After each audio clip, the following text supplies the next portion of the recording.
আসসালামু আলাইকুম রহমতুল্লাহি বারাকাতুহু। ওয়ালাইকুম আসসালাম রহমতুল্লাহ বরকাত।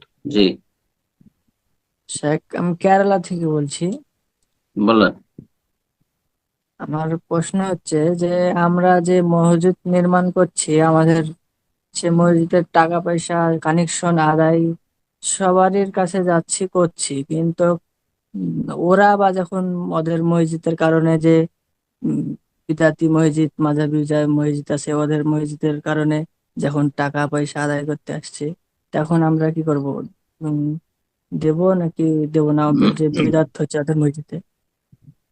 বেদাত মানে বড় বড় শিরক যদি হয়, বড় শিরক হয়, গায়রুল্লাহকে আল্লাহ ছাড়া অন্যকে ডাকা হয়, তাহলে সেসব মসজিদে, যেসব মসজিদে আল্লাহ ছাড়া অন্যকে ডাকা হবে, সেসব মসজিদে সহযোগিতা জায়েজ নয়, সেসব মাদ্রাসায়, সেসব প্রতিষ্ঠানে সহযোগিতা জায়েজ নয়।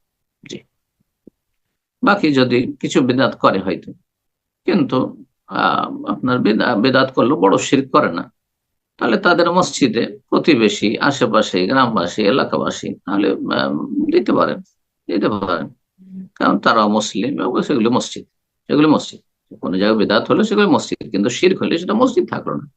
মসজিদ তৈরি করে আপনি ইয়া গৌস মদদ গায়রুল্লাহকে ডাকবেন, ইয়া খাজা মদদ ডাকবেন গায়রুল্লাহকে, এর জন্য তো মসজিদ। ওয়ান্নাল মাসাজিদ লিল্লাহ, আল্লাহ সূরা জিনা বলছেন মসজিদ তো আল্লাহর। সুতরাং ফালা তাদউ মা আল্লাহ আহাদা, সুতরাং আল্লাহ ছাড়া কাউকে ডাকবে না, মসজিদও ডাকবে না, আর অন্য কোথাও ডাকবে না, সালাতের ভিতরেও ডাকবে না, বাইরেও ডাকবে না। ফালা তাদউ মা আল্লাহ আহাদ, আল্লাহ ছাড়া কাউকে আহ্বান করবেন।